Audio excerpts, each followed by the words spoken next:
Hello friends, welcome to my channel nursing officer study. Guys, आज हम बात करेंगे ओरल मेडिकेशन एडमिनिस्ट्रेशन पर। बहुत ही इम्पोर्टेंट टॉपिक है फंडामेंटल ऑफ नर्सिंग से, तो ध्यान से सुनिएगा। बहुत ही इजी और सिंपल फॉर्म में मैं आपको बताऊंगी, विद नोट्स आपको ये सेशन मिल रहा है। आज का टॉपिक स्टार्ट करते हैं। What is oral medication administration?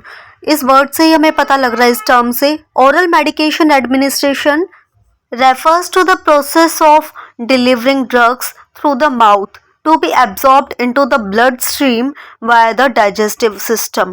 बहुत सिंपल टर्म में बताया हुआ है कि ये एक ऐसा प्रोसेस है जिसे कि हम ड्रग्स देते हैं, कहाँ से? माउथ के थ्रू, और जो कि एब्जॉर्ब होता है ब्लड स्ट्रीम में through digestive system. This method is one of the most common and convenient routes of drug administration। ये MCQs में पूछा जाता है कि सबसे कॉमन ड्रग एडमिनिस्ट्रेशन मेथड कौन सा है, तो उसमें आपको ओरल मेडिकेशन एडमिनिस्ट्रेशन को टिक करना है। अब हम बात करेंगे एडवांटेजेस ऑफ ओरल एडमिनिस्ट्रेशन। देखो, हर चीज़ के कुछ एडवांटेजेस होते हैं, कुछ डिसएडवांटेजेस होते हैं, तो हमें दोनों पता होने चाहिए। तो चलिए पहले हम बात करते हैं एडवांटेजेस क्या है ओरल ड्रग एडमिनिस्ट्रेशन के। First one is easy to administer. सबको पता है, आसान है लेना, एडमिनिस्टर करना आसान है। Then non invasive. इन्वेजिव का मतलब होता है पेनफुल। पेनफुल नहीं है। टैबलेट लेना, कैप्सूल लेना, जो भी है, मतलब ओरल मेडिकेशन लेना पेनफुल नहीं है, that is non invasive. Third one is available in various forms. अलग अलग फॉर्म्स में अवेलेबल है ना। ओरली जो हम लेते हैं, सिरप फॉर्म में भी है, कैप्सूल है, टैबलेट्स हैं, और भी अलग अलग फॉर्म में अवेलेबल है। लेस एक्सपेंसिव, ज़्यादा एक्सपेंसिव नहीं है, लोग इजीली अफोर्ड कर सकते हैं। And typically stable at room temperature, longer shelf lives and facilitates easier storage and transport।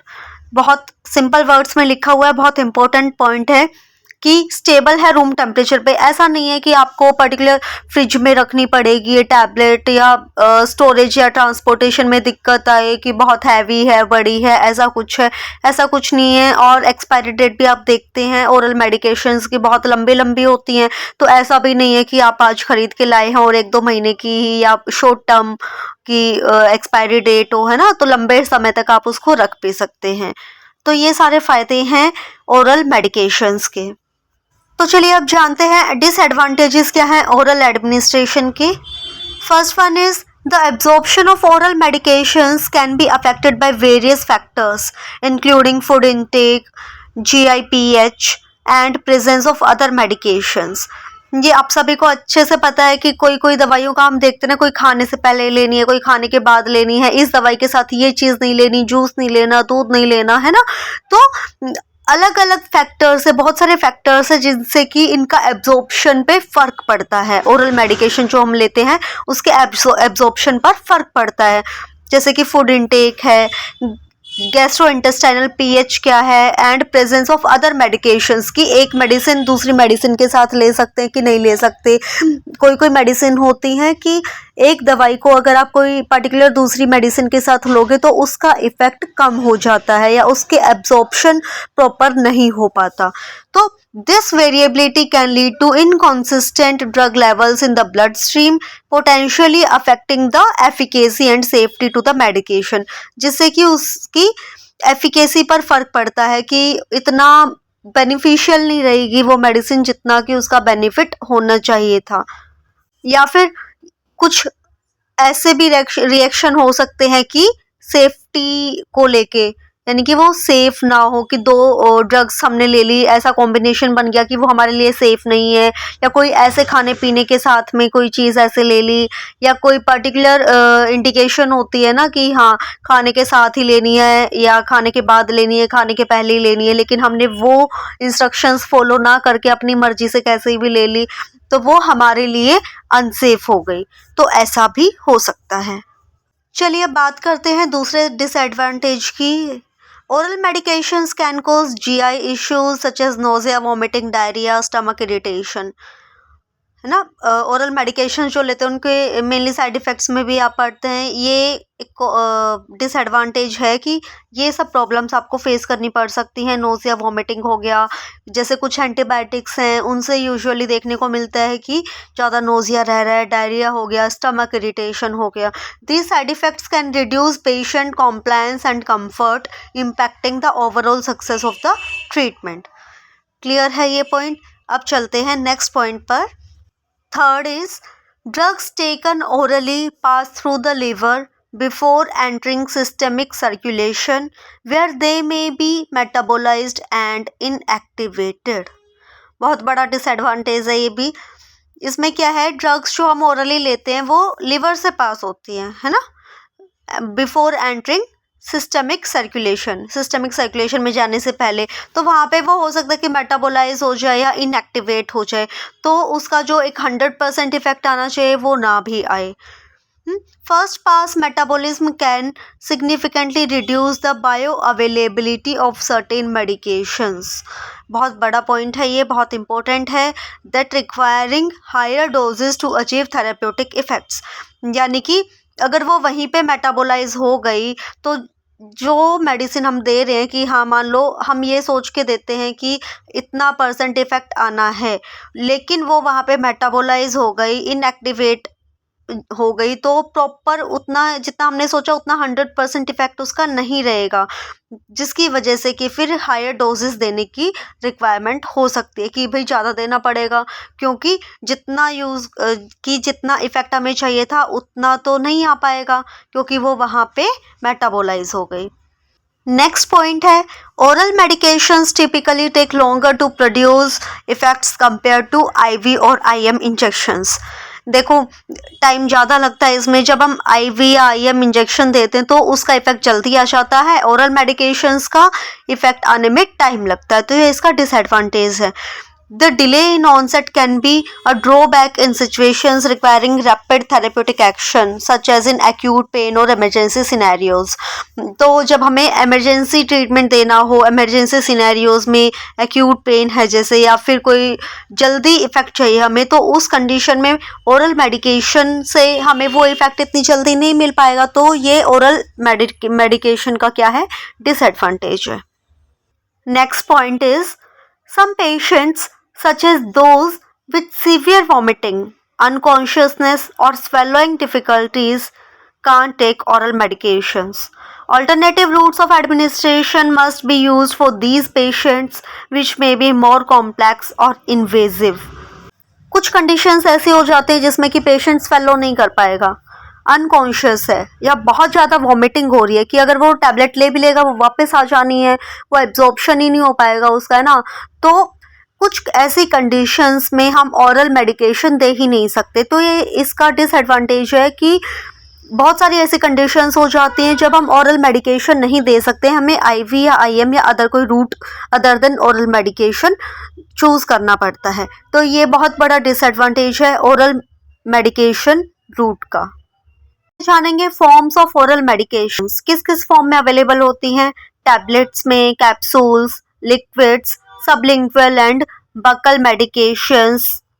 अब हम बात करेंगे कॉन्ट्राइंडिकेशंस ऑफ ओरल मेडिकेशंस की, बहुत ही ज़्यादा इम्पोर्टेंट है वाइवा पर्पस से भी और वैसे भी, और प्रैक्टिकली भी आपको बहुत ज़्यादा नॉलेज होनी चाहिए इस चीज़ की। तो क्या क्या कॉन्ट्राइंडिकेशंस हो सकती हैं कि किन किन कंडीशंस में हम ओरल मेडिकेशंस नहीं दे सकते हैं। स्वेलोइंग डिफ़िकल्टीज़, जैसे कि patients with dysphagia, difficulty in swallowing, dysphagia का मतलब होता है difficulty in swallowing, may struggle to safely swallow solid forms like tablets और कैप्सूल्स, रिस्किंग चॉकिंग और एस्पिरेशन। जिसको निगलने की दिक्कत है, स्वेलो करने की दिक्कत है, उसके लिए सेफ नहीं है टैबलेट स्वेलो करना, क्योंकि हो सकता है वो कहीं अटक जाए, चोकिंग और एस्पिरेशन के चांसेस बहुत ज़्यादा होते हैं ऐसी कंडीशन में। This could lead to choking और aspiration where the medication enters the lungs instead of the stomach. Stomach में जाने के बजाय मेडिसिन कहाँ चली जाती है, लंग्स में, जो कि पेशेंट की जान के लिए खतरा हो जाएगी फिर। Next contraindication, GI issues, gastrointestinal issues. Conditions like severe nausea, vomiting or gastric obstruction can hinder proper medication absorption that reduce effectiveness. मान लो अगर पेशेंट को ऐसी कोई दिक्कत है, नोजिया वॉमिटिंग की बहुत ज़्यादा सीवियर वाला और गैस्ट्रिक ऑब्स्ट्रक्शन, तो जिसकी वजह से क्या हो सकता है, प्रॉपर मेडिकेशन एब्जॉर्प्शन नहीं होगा। और अगर प्रॉपर एब्जॉर्प्शन नहीं हुआ उस दवाई का, तो यानी कि जिस इफ़ेक्टिवनेस के लिए हम वो मेडिसिन दे रहे थे उतनी इफ़ेक्टिव वो नहीं रहेगी। For example, vomiting can lead the expulsion of the medication before absorption occurs, reducing it's effectiveness. अभी पहले भी हमने बात की, अगर मान लो वॉमिटिंग होती है बहुत ज़्यादा, हमने दवाई दे दी, पेशेंट ने वॉमिट कर दिया, तो दवाई को अंदर जाके एब्जॉर्प्शन में टाइम तो लगता है, लेकिन सीवियर वॉमिटिंग हो रही है, पेशेंट को बार बार बहुत ज़्यादा वॉमिटिंग हो रही है, दवाई लेते ही वॉमिटिंग हो गई, तो दवाई तो एब्जॉर्ब ही नहीं हो पाई, वो तो वैसे की वैसे ही वापस आ गई बाहर, तो उसका कोई असर ही नहीं होगा। तो ये बहुत बड़ी कॉन्ट्राइंडिकेशन है इस कंडीशन में ओरल मेडिकेशन देने की। Next is presence of gastric tubes और nasogastric tubes. These devices used for feeding or drainage can interfere with oral medication absorption. मान लो अगर गैस्ट्रिक ट्यूब इंसर्ट की हुई है पेशेंट को, तो उससे मेडिकेशन एब्जॉर्प्शन में इंटरफेरेंस होगी, ठीक है। और ये ट्यूब किसी भी पर्पस से डाली हुई हो सकती है, फीडिंग पर्पस से या ड्रेनेज पर्पस से, but that can interfere with oral medication absorption. Next point, unconscious और comatose state. Patients in these states may be unable to swallow safely, necessitating alternative administration routes. In such cases, alternative routes of administration such as IV or rectal may be considered. मान लो patient coma stage में है, unconscious है या semi conscious भी है, ठीक है, तो ऐसी कंडीशंस में पेशेंट स्वेलो नहीं कर पाएगा, ठीक है। और अगर मान लो आपको लगता है कि पेशेंट स्वेलो कर लेगा बट फिर भी वो सेफ़ नहीं है, तो नहीं देनी चाहिए ओरल मेडिकेशन, कॉन्ट्राइंडिकेटेड है ऐसी कंडीशंस में, क्योंकि अगर पेशेंट एस्पिरेट कर गया तो भाई लेने के देने पड़ जाएंगे, ठीक है। तो कुछ ऐसी कंडीशंस में हम ओरल मेडिकेशंस नहीं दे सकते, हमें जो है फिर क्या करना है, ऑल्टरनेटिव मेथड्स जो है, जैसे कि आईवी देना है या रेक्टल देना है, आईएम देना है, जैसे भी फिर अदर मेथड्स हमें प्रेफर करना चाहिए, और ओरल मेडिकेशन ऐसी कंडीशंस में पेशेंट को नहीं देनी चाहिए। Next is risk of aspiration. Individuals with impaired gag reflexes or altered consciousness should avoid oral medications to prevent respiratory tract entry. Same बात जो अभी हमने की, जिनके गैग रिफ्लेक्सेस इम्पेयर्ड हैं, ऑल्टर्ड कॉन्शियसनेस है, ऐसी कंडीशंस में पेशेंट को ओरल मेडिकेशन नहीं देनी चाहिए ताकि एस्पिरेशन ना हो।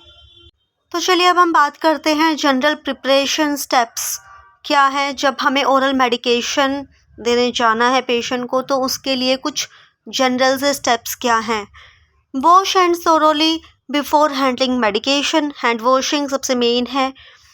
वेरीफाई मेडिकेशन ऑर्डर चेक करना है। Confirm the patient's identity using at least 2 identifiers, कम से कम 2 चीज़ें मैच करनी है।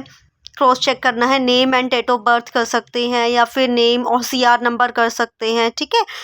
Explain the purpose of the medication and any potential side effects. Patient को हमें बताना भी है कि हम आपको जो दवाई दे रहे हैं ये किस लिए दे रहे हैं, इसका क्या क्या साइड इफ़ेक्ट्स हैं जो आप फील कर सकते हो। चेक फॉर एनी कॉन्ट्राइंडिकेशंस और allergies and assess the patient's ability to swallow. कोई कॉन्ट्राइंडिकेशंस और एलर्जी तो नहीं है इस कोई भी पर्टिकुलर मेडिकेशन को लेके पेशेंट को, तो वो चीज़ें पूछनी है। फॉर एग्जांपल आप ब्रूफिन टैबलेट दे रहे हो पेशेंट को, तो you have to ask first कि आपने कभी पहले ब्रूफिन ली है, उससे कोई एलर्जी तो नहीं हुई, मतलब ऐसा तो नहीं कि वो मेडिसिन आपको सूट नहीं करी, तो वो चीज़ें आपको पेशेंट से पूछनी है। And assess the patient's ability to swallow, कि पेशेंट इस कंडीशन में है कि वो स्वेलो कर सकता है ना, तो वो सारी कंडीशंस भी पेशेंट की देखनी है, फिर ही आपको वो मेडिकेशन देनी है पेशेंट को। तो गाइज़ आज की वीडियो में बस इतना ही। इसी टॉपिक को हम कंटिन्यू करेंगे आगे, बहुत लंबा टॉपिक है, क्या क्या इक्विपमेंट्स चाहिए, कैसे देनी है कैसे नहीं, वो सारी बातें करेंगे हम अगली वीडियो में। अगर आपको वीडियो पसंद आई हो, टॉपिक समझ आ गया हो तो लाइक कर देना, कमेंट शेयर कर देना वीडियो को, एंड चैनल सब्सक्राइब कर दीजिएगा ताकि आपको आने वाली और वीडियोस का भी नोटिफिकेशन मिलता रहे। तो आज की वीडियो में गाइस बस इतना ही। फिर मिलते हैं नेक्स्ट वीडियो में, तब तक के लिए bye bye, take care and all the best everyone.